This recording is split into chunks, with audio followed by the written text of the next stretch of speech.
విద్యకు ముఖ్యమంత్రి రేవంత్ రెడ్డి మొదటి నుంచి ఎంతో ప్రాముఖ్యతనిస్తున్నారు. తెలంగాణలో ప్రభుత్వ బడులు దేశంలోనే నెంబర్ 1 లా ఉండాలన్నదే సీఎం సంకల్పం.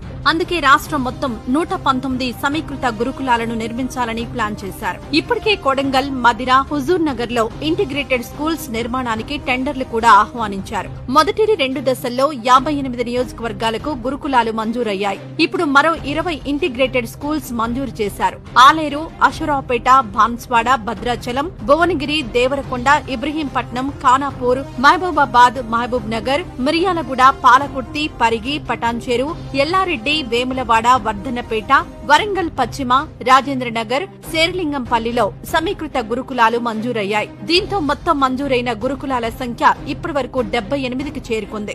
ఒక్కో స్కూల్ నిర్మాణానికి 200 కోట్లు కేటాయించింది రేవంత్ సర్కార్. వీటి నిర్మాణానికి 4000 కోట్ల రూపాయలను ప్రభుత్వం విడుదల చేసింది. 25 ఎకరాల్లో సకల వస్తువులతో కార్పొరేట్ స్కూల్స్ ను మించి వీటిని నిర్మిస్తున్నారు. నాణ్యమైన విద్య, సౌకర్యాలు పేద విద్యార్థులకు అందించాలనేది ముఖ్యమంత్రి రేవంత్ రెడ్డి సంకల్పం. వీటి నిర్మాణంతో రాష్ట్రంలోని విద్యా విధానమే మారిపోనుంది. దేశానికే ఈ స్కూల్స్ ను రోల్ మోడల్లా తీర్చిదిద్దాలని పట్టుదలతో ఉన్నారు సీఎం.